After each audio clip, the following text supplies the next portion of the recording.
سلام میکنم به همه دوستان عزیزم. امیدوارم حالتون خوب باشه. این هفته در مورد بری هانا حرف خواهیم زد. نفر پنجم از لیست نویسندگانی هستش که از این مجموعه کارگاه داستان آیووا بهتون معرفی میکنم. این واقعا یه اتفاق کاملا تصادفی بوده برای من که به مرور واقعا بعد از شروع این بازخوانی ها، این کارا بهش میگم بازخوانی و دوباره خوندن آثار، بعضیشون واقعا دفعه اوله دارم میخونم، خیلی تصادفاً متوجه این کارگاه آیووا شدم و یهو دیدم که یه بخش عمده ای از نویسنده هایی که توجه منو در طول این سالها جلب کرده بودن جهت اخلاق روحیات هم و حالا هر چی، و البته تو دنیا هم خب توی سطوح مختلف ادبیات جزو آدمای بسیار شاخص هستن، همه از این مجموعه یا اومدن بیرون یا یه جایی مسیرشون از توی دل این مجموعه عبور کرده. احتمالاً مغز تئوری توطئه همه به این فکر میکنیم میشه این همه جا، مرکز، دانشگاه، فلان، یک جایی، یک کارگاه پرت هم آره دیگه، تقریبا میشه گفت کارگاه پرتی بوده، یهو این همه آدم درخشان تو خودش جا کنه و از حول زیر نام این مجموعه شکل بگیره. من سر دنیس جانسن یکی دو تا شوخی توی توییتر در مورد این دیدم، پیرمردای نویسنده و فلان اینا، و هم مطلق گفته بودن در مورد این که آره مثلا CIA هم خوب کارشو کرد و فلان اینا. من فکرم مثلا خوب از این حرفای چی میگن شایعه هستی، از این شایعه های کوچیک که تو این حلقه های ادبی، یعنی فلانی با فلانی بوده و مدل فروغ و ابراهیم گلستان توری، مثلا یه حرفایی معمولا میزنن که خب حالا خیلی هم قابل اثبات شاید نباشه.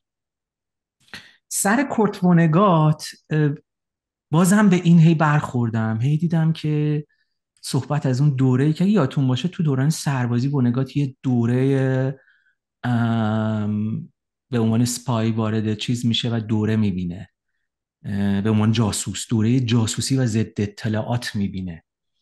یادتون باشه سر دنیس جانسن هم اگه یادتون باشه سال 2015 میره جنگ عراق و امریکا، یه جنگ تا بن دندان حرفه‌ای، نمیدونم دلتا فورسا اینا فقط توش میرفتن، ولی دنیس جانسن هم اونجا بوده. فکر میکنم خانم رئیس‌دانا گفت که چه عجیب و جالب که یه نویسنده مثلا توی همچین جایی و سر کلش پیدا شه، جایی که اصلا جز تک تیراندازای عجیب غریب و نمیدونم نیروهای دور دیده کسی توش نمیره. این خیلی موضوع توجه من جلب کرد. با یه چند تا سرچ ساده یهو دیدم که از تو خود کارگاه آیووا نویسنده‌ای کتابی در آورده و دو تا کتاب در واقع حول این بحث کانسپیرسی تئوری که دارم بهتون میگم شکل گرفته که گویا CIA در اوج جنگ سرد یک بخش ویژه‌ای تشکیل میده به اسم Cultural Cold War، اون گروه در واقع جنگ سرد فرهنگی CIA، و اینا رو چند جا متمرکز میشن.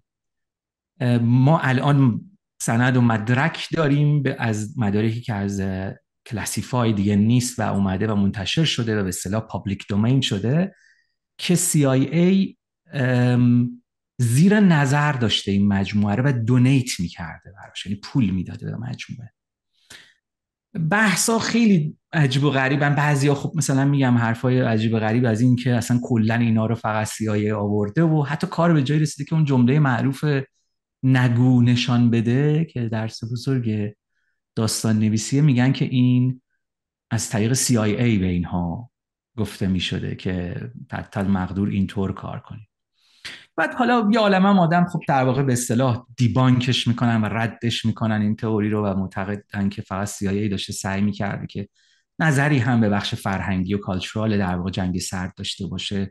و من توی گفتگویی حتی جالبه همین فقط در حد کوتاه اشاره میگم، میخوام عبور کنم از این بحث، که من حتی توی گفتگوی کوتاهی با یکی از این عزیزان بهش گفتم که ببین آخه تو کت من نمیره، به این دلیل که خب چرا اصلا داستان کوتاه انقدر اینفلوئنس نداره، انقدر تاثیر توی محیط اجتماعی نداره که CIA بخواد انقدر وقت بذاره و فلان. این مدارک و اسنادی هم که دارین نشون میدین نشون دهنده اینه که CIA غیر مستقیم با مدیریت این مجموعه ها در ارتباط بوده که چی کار میکنین، از توش چی در میاد، آیا مثلا مرتبط به جنگ یا مثلا بحث ویتنام و نظایر اینها چه بحثایی میاد، من چرا باید بره سراغ هم چیزایی، این همه جا و فلان اینا، چرا نرفته سراغ هالیوود یا مثلا دیزنی، یعنی جاهایی که خیلی در واقع اون امپراتوری هنر داستان در واقع به اصطلاح حساب میشه در سطح عموم، چرا نرفته سراغ اونجا، که البته پاسخ هم برای من این بود که چی باعث میشه فکر کنی سراغ اونا هم نرفتن، و بهت اطمینان میدم که اونجا هم به هر حال اینفلوئنسشون خیلی عجیب و جالب بود برای من. فقط خواستم یه اشاره به این نکته بکنم که تاثیر چندانی روی نگاه من به کار این مجموعه نداره، چون واقعا هر کدوم دارن یه جور دیگه‌ای و جور متفاوتی به قضیه نگاه. برگردیم به اون قصه شیرین جلاد موتون آقای گوردن لیش. آقای بریهانا نفر دومی که مستقیم زیر نظر بریهانا اولین مجموعه داستانش رو که به اسم همین ایرشیپ به همین عنوان در اومده، که این داستانی که ازش براتون فرستادم از تو اون مجموعه است، مستقیم ادیتورش خود گوردن لیش بوده. و دوباره تأثیر تیغ توضیح نده، حرف اضافه نزن، اشاره کن و در روی در واقع لیش رو هر جا به جای آثار در واقع هانا میشه دید. بریهانا البته که توی این سری و در این دوره در واقع کاریش با گوردن لیش وارد ارتباط میشه، اما در ادامه زندگیش 27 سال در همون مناطق میسیسیپی، در شهرهای مختلف میسیسیپی، از جمله توی مریدین که متولد میشه در 1942، متولد 1942 تو شهر کلینتون بزرگ میشه، همون شهری که توی داستان در موردش اشاره میکنه بهش، و تقریبا همون جاها هم زندگی میکنه. حدود 2010 بر اثر سرطان از دنیا میره، در سن 60 و گمانم 7 سالگی از دنیا میره. یکی دو بار درگیر سرطان میشه، شیمی درمانی میکنه، دوباره جان به در میبره و دوباره سرطان زندگیش رو تحت شعاع قرار میده و سرانجام همینطوری از دنیا میره. 67 8 تا رمان نوشته، 5 تا مجموعه داستان. تو زندگی خصوصیش شبیه ریچارد فورد به نظرم و کورت وونگات خیلی آرام زندگی کرده، یه بار ازدواج کرد و هیچ ماجراجویی عجیب و غریبی نداره، درگیری با اعتیاد الکل نداشته و اینم جالبه. تو یکی از گفتگوهاش میگه که ازش میپرسن که چرا همه آدمای تو درگیر اینقدر به شدت یا به نوعی اعتیاد به سکس و مواد مخدر رو از این داستانا دارن. یه شوخی داره، میگه که من همه اون کارهایی که داغش به دلم مونده به تعبیری یا جرأت نکردم انجام بدم، در داستان تجربهش کردم و انگار هر داستانی که نوشتم به من فرصت جور دیگری زندگی کردن داد. این هم جالبه. بریهانا توی فضای ادبیات آمریکا همراه با دنیس جانسن، این دوتا یعنی بریهانا و دنیس جانسن از نظر سطح ادبیت و خاص بودن کارشون از بقیه اونایی که تا حالا دیدیم بالاتر رده بندی میشن، با دهنه پرتر در موردشون بحث و گفتگو میشه، به خصوص برای منتقدین. خیلی مخاطب عام هیچ وقت نداشته، جز یکی دو بار شوخی میکنه که من یک بار فقط یه رمانی داره به اسم ری، اولین بار که توی فرودگاه دیدمش که توی یک شاپی در کنار مثلا کتابا گذاشته بودن، من به خودم گفتم که من کارمو کردم و دیگه به قولی دیگه زندگیم تموم شده از اینجا به بعد. ولی حالا جدا از این شوخی ها، اینا آدمایی هستن که اینم در جریان باشین که هر جایی احساس کردن که پرفروش شدن انگار بهشون فوش داری میدی، یعنی کلا احتراز میکرده از اینکه پرفروش بشه و معتقد بوده که من اصلا نمیخوام اون سمتی برم، و به دلایل واضحی که حالا به مرور بیشتر در موردش حرف میزنیم. ویژگی اصلی کار بریهانا شبیه باز دنیس جانسون، این نزدیکترین آدم به دنیس جانسونه توی سری دو نویسنده‌ای که بررسی خواهیم، این دوتا خیلی به هم به نظر من تو خیلی همه اینا به هم نزدیکن. اینا مثلا مگه میشه ریموند کارور رو ندید تو این مجموعه، یا مثلا ریچارد فور یا وانگات رو ندید؟ ولی این دوتا روحیاتشون به شدت و فضای داستانشون به شدت، اون جنون نوشتنشون، اون یاغیگری در واقع ذاتیشون به هم خیلی نزدیکه از چند جهت. محل عمده تمرکز بریهانا لحظات فروپاشی روانیه. این کار جانسن هم میکنه. یعنی در داستاناش، اغلب داستاناش، ما تراژدی رسیدن به نقطه‌ای داریم که از نظر یه روانکاو، از نظر یه روانشناس، یا از نظر هر کسی که میبینه اون داستان رو، اون چیزی که بهش لحظه فروپاشی روانی میگن و تلاشش لمس کردن حواس، محیط و همه چیز مرتبط با اون لحظات فروپاشی، لحظات درخشانی که هر آدمی انگار چیزایی که همیشه پنهان نگه می‌داشته یا نمیخواسته بگه رو یهو میخواد بریزه بیرون، و اون لحظه در واقع لحظه‌ای که انگار اون فرد میشکفه به جهت تجربهش از خیشتن خودش. برای رسیدن به این یک جمله‌ای داره که 28 سال درس میده تو دانشگاه ادبیات داستانی رو به همین شکل، و کارش همش همین بوده که هر کسی که تونسته، چندین نویسنده از زیر دست این آدم بیرون اومدن و متأثر شدن از کار این آدم، به غیر از بخش ادیتوریالش و اون بخش در واقع تکنیک گوردون لیشیش برای نوشتن داستان در ادیت داستان. تمرکز رو اون لحظاتیه که آدم‌ها معمولی دیگه نیستن. آدم‌ها با اون گداختگی، به قول دوست نویسنده‌ای، میرسن که عبارت گداختگی رو من وام میگیرم از پیمان اسماعیلی عزیز، به اون گداختگی میرسن که در واقع انگار چیزای پنهان درونشون رو که خودشون هم حتی نمی‌دونن دارن، میخوان بیرون بریزن. در مورد جهان، بریهانه یه جمله معروفی داره تو تدریسش، میگه که تاریخ روح و روان شماست. یعنی تلاش میکنه همونطور که تاریخ انگار به نقاط افت و خیز و اوج در واقع هر، مثلا فرض کنید فرو افتادن یک پادشاه یا مثلا به قدرت رسیدن فلان امپراتور رو میخواد مرکز توجهاتش قرار میده، جهان داستان بریهانا هم انگار دنبال اینجور حوادث بزرگ تاریخ روان شما میگرده مدام. هیچ وقت جنگ نمیره، اما اغلب داستاناش رفت به مسائل جنگ دارن و خیلی هول و هوش جنگ کار کرده. وقتی سراغ جنگ هم رفته، اغلب سراغ خلبانا رفته، مثل همین داستانی که خوندید.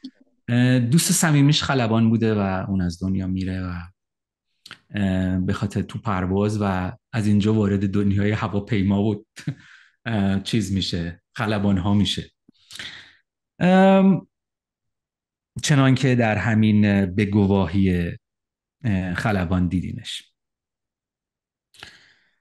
عرضم به خدمت شما که پیش از اینکه بحث رو شروع کنیم، قبل تو همین چند لحظه قبل از کلاس گفتم به دوستان که روح و فضای کارش به شدت نزدیک شدن به هر آنچه ناگفتنیه، هر آنچه که آدما روشون نمیشه در موردش با هم حرف بزنن، از سکس، از مواد، از ترس، از لحظات آخر مرگ، از میل به کشتن کسی که ازش متنفری و نظایر اینها. یعنی حسایی که آدما خیلی به نظر بدوی میان و خیلی ابتدایی میان و خیلی کودکانه میان، اونها رو به اوج میرسونه و در واقع تحلیل اونها میپردازه به نوعی تو کاراش.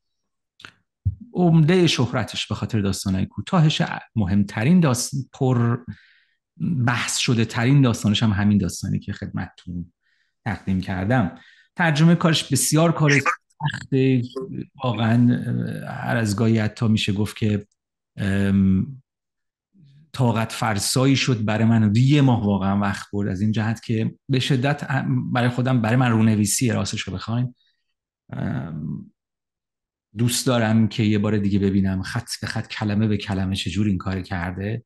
دوم این که بسیار تلاش کردم که به شدت و ضعف احساساتی که اونجا بیان میشه با فهم خودم، به عنوانی که تو این فضای این زبان زندگی میکنه، وفادار بمونم. فوشا همه لعنتی نشن، نمیدونم صحنه ها آروم یه ذره دستکاری نشن، و اگر تلاشم این بوده که به اون شدت و ضعف نگاه اون صحنه در واقع وفادار بمونم تا جایی که مقدوره.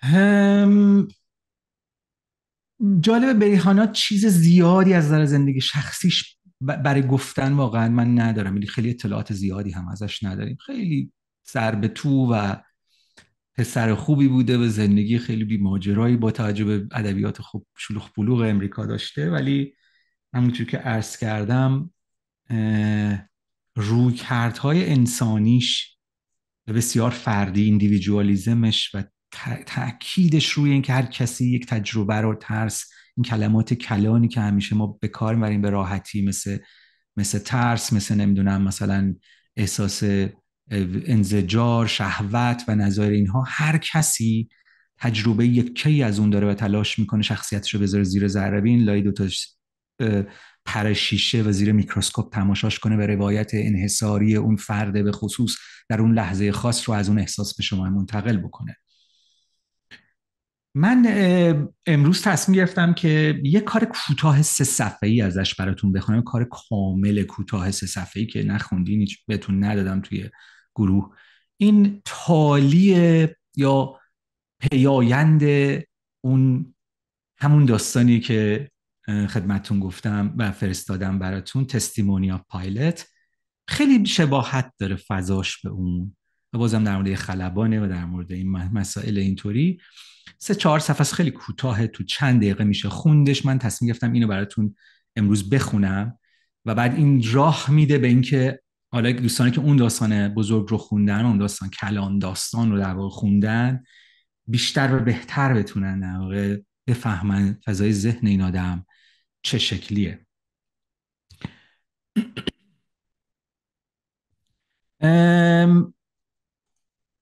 و بعد از اینکه اینو براتون خوندم یه کات میدم و بعد برمیگردیم به سمت اینکه نظرات دوستان رو بحث و گفتگو کنیم در مورد شیوه های کارمون. من یه چیزی میخوام این یه ذره حالا بگیم مثلا کارگاهی طور تر باشه. حالا که داریم این داستانا رو نگاه میکنین و آقای گوردن لیش رو میبینید چگونه تونسته به چی یاد داده به اینا، به همشون، که تو کار همشون دیده میشه. من هی میخواستم ببینم چطور میتونم شیوه ادیتوری ویرایش آقای گوردن لیش رو به شما توضیح بدم. توی تعبیر خود بریهانا توی یکی از این گفتگوهاش که تو یوتیوب هست میگه که گوردن معتقد بود که ما باید اکوی حوادث رو بشنویم. هر جایی که خود حادثه رو مستقیم نشون میدادم حذفش میکرد. یعنی ببین استراتژی این آدم اینه. این آدم میگه که، یا بگیم این روی کرده به خصوص در ادبیات امریکا، میگه که تا جایی که تو هر جا که تو بذار اینطوری بگیم، با توصیف ها حوله ماجرا رو جوری باید شکل بدن که از خالی روایت اصل حادثه رو تو بتونی ببینی. یعنی از نگفته شدن اون اتفاق اصلی و گفتن هر آنچه که تا بیخ اون اتفاق میاد استفاده میکنه برای اینکه ماجرا رو به شما منتقل کنه. چرا چه آزاری داری که نمیگی که ماجرا چیه؟ حکایت رو بگو ما بفهمیم چی شده، بعد خودمون مثلا نتیجه گیری کنیم فلان. برای اینکه اعتقادش اینه که به محض اینکه شما شروع میکنی وارد دیتیل اون حادثه محوری یا سوال و پرسش اصلی داستانت میشی، امکان کنترل رو از خواننده از دست میدی. یعنی خواننده رو وادار میکنه روی یک کانال وارد بشه، در حالی که تو اینجوری اجازه میدی خواننده های مختلف با دیدای مختلف با بک‌گراندهای تاریخچه شخصی مختلف همونجوری که خودش میگه که سول هیستوری مختلف چگونه به این قضیه نگاه میکنن، تو یه عالم خانش راهشو باز میذاری. اون چه که تعبیر گوردن لیشو اینجوری به ریحانا میگه میگفت بویل داونش کن، یعنی بجوشونش و جمعش کن به اون نقطه که هی بازنویسی میشه اینم برداشت. سوال اینه با هر خط اگه اینو ورداریم چه اتفاق بدی میفته؟ کجای داستان میپره؟ هیچی ورش دار. اگه این کلمه اینجا نباشه هست، یعنی سوال با قیچی کردنه نه با افسودن. حالا یه کوچولو برگردیم به اون بحث تئوری توطئه اول روسیمون. چرا تو جنگ سرد ادبیات روسیه دنیا دستش بود؟ یعنی اصلا آدما وقتی مثلا در مورد تولستوی، هنوزم در مورد داستایفسکی حرف میزنن، اینقدر دست نیافتنی، اینقدر این عظیم به جهت همه چیز، یعنی به جهت حجم توصیف ها، به جهت پیچیدگی پلات، به جهت تعدد شخصیت، به جهت تعدد صحنه ها. انگار روی کرده امریکایی حساب میشه، روی کرده تمایل به مینیمالیزم، تمایل به ورود به لحظه های خصوصی و نه لزوما تجربه های پابلیک توی بار، مثل شخصیت هایی مثلا فرض کنید داستایوفسکی 3 ساعت با هم میشینن در مورد موضوعات مختلف حرف میزنن، کمتر مثلا تو صحنه های خصوصی به معنای تجربه های درونی، بیشتر یه عالمه مثلا در مورد فرض کنید شوخی که دانر بارثلمی میکنه در یکی از شخصیتی که بعدم حالا بهش میپرزیم، نویسنده دیگه است. دانر بارثلمی میگه که من قانون اول این بود که یک کلمه در مورد آب و هوا حرف بزنی سر کلاس من نیا. آب و هوا جایی بوده که اون موقع خیلی مود بوده که اون روز غروب آسمان فلان بود بیسار، بعد شاگرداشو چالش میکرد که همه اینا رو بریز دود، چه فرقی میکنه؟ غروب بود، صبح بود، فلان بود، چه تأثیری داره جزی که تو داری کوشین به اصطلاح داری چیز بالش میچینی دوره حادثت. برای چی باید اینو که به قولی تریم داون کردن یا بویل داون کردن جان کلام اون چیزی که میشه گفت سبک این 3-4 نفر به خصوص بری هانا و دنیس جانسون و بعد به نظرم ریموند کارور دور اول. دور دوم ریموند کارور دیگه اون چیز رها میکنه، اون شدت رو در واقع رها میکنه و حرف بیشتر میزنه، انگار یه جوری سر میکشه علیه این شیوه کار. و به هر حال تجربه های خیلی عمیق این نویسنده هاست با زندگی شخصیشون. بریم سراغ داستانی که عرض کردم. یه داستان با هم میخونیم، من صحبتم کوتاه میکنم و بعد با هم صحبت میکنیم در موردش. عنوانش هست حتی گرینلند.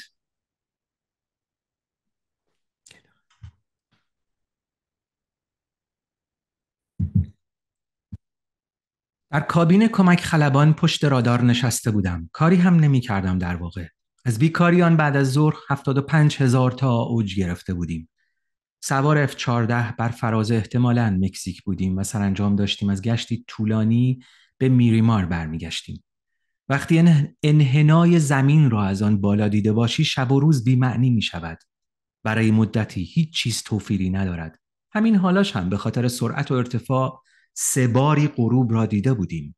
گمانم وقتی میگویند روز طولانی منظور همچین چیزی باشد. بعدش من گفتم جان فکر کنم هواپیما آتیش گرفته. او هم گفت خبر دارم. خیلی کوتاه و عصبانی این را گفت. گفتم فکرشو کردیدم آخری چی میخوای بهم بگی؟ گفت آره فکر چند تا چیزی که میخواستم بگم و کردم، ولی میدونم خیلی یخ و چرند بودند بیخیالش شدم. گفتم تو زودتر از من خبر داشتی، من آمادگیشو ندارم. جواب داد آره میخواستم چند تا چیز گنده بهت بگم، میخواستم بچزونمت، ولی هر جوابی میدادی فرقی نمیکرد برام. اونجوری هم نیست اوزامون. بعد پرسیدم هست؟ بالها سرخ شده بودن. گمانم کلمش همین سرخ باشد. حاله‌ای سرخ بود در زمینه آبی تیره، مثل فلامینگوی اساطیری، یک جوری آسمانی بود، مثل خون که از رگ بجوشد. انگار کن از هواپیما خون میرفت. گفتم ولی پرو حسابی بهت خوش گذشت مگه نه؟ جان جواب داد نه راستش خیلی وقت بود میخواستم بهت بگم. خیلی وقت چیزی بهم خوش نگذشته. اینجور که یه فکری هی مانع شده بهم خوش بگذره. خیلی وقته، چه میدونم، از وقتی 28 سالم اینا بود. کلی جاها در عمرم دیدم، میدونی، ولی انگار که من نبودم. انگار یکی دیگه بوده که اون چیزها رو میدیده، یه جوری که انگار من اولین کسی نیستم که میبینمشون. انگار چشمای یکی دیگه قبلا مصرفش کرده باشه. گفتم حتی وقتی بالای مریدا بودی؟ جان گفت حتی. گفتم حتی گرینلند؟ جان گفت آره، حتی گرینلند. آدم خیال میکنه دست نخوردن، ولی نیستن. رد پای بقیه توی برفا پیداست. شاید. بعد ادامه دادم مثلا فکر کن تو بچه ای و توی میسیسیپی برف میاد. قبل از همه از خواب پا شدی و هیچ کی رو برفا راه نرفته هنوز. هیچ رد پایی هم نیست. جان گفت خفه شو. ببین این دم آخری قرار با هم دعوا کنی، هواپیمامون آتیش گرفته، داری با من 1-2 میکنی. جان گفت خفه شو خفه شو. داد میزد. گفتم چی شده آخه؟ جوابم را نمیداد. دو دستی چسبیده بود به دسته کنترل. هواپیما داشت میسوخت. او سعی میکرد ارتفاع را حفظ کند. انگار اصلا هیچ برنامه‌ای برای فرود نداشت. من گفتم جان چی شده؟ جان گفت اون مال من بود مادر جنده. برف میسیسیپی. حالا به اونم ریده شد. کاغذ روی زانوش از تکانها در فضای کابین پرواز میکرد. حرکت دستش را و مداد را که محکم گرفته بود میدیدم که با عصبانیت روی برگها چیز می نویسد. اون مال من بود. مال من. دوزاری کونکش. حالا فهمیدی منظورم چی بود؟ برگه های کوچک را می دیدم که در فضای کابین پرواز می کردند. ماه کامل هم در پس زمینه آنها. جان گفت اجک کن، یالا خودتو نجات بده. اما من گفتم پس تو چی جان؟ جان گفت من میمونم. بذار این یکی رو واسه خودم داشته باشم. میشه؟ گفتم ولی اینجوری نمیشه که. اما شد. من و سلست گاهی برای تماشای محل سقوط می رویم پایین پای یکی از اون کوههای سیاه رمانتیک کوفتی، حدود 8 کیلومتری پایگاه شکاری میریمار، و روی شنهای طلایی قدم میزنیم. حالا درجه هم ستوان فرماندهی نیروهای ذخیره شده. ولی حقیقتش حتی پریدن رفت و برگشت با یک شکاری سبک مثل اسکای هاک تا ملیبو هم جان به لبم می کند. من و سلست روی شنها چون باطمه میزنیم و بی که حرفی بزنیم به محل سوخته لاشه نگاه میکنیم. آهن قرازه ها را از محل سقوط بردند. نمیدانم سلست چه فکری میکند یا چی میگوید، ولی من غرق در افکارم ماتم برده. به فتح الفتوح کوفتی جان زل زدم. تمام. و مرسی که شنیدین. و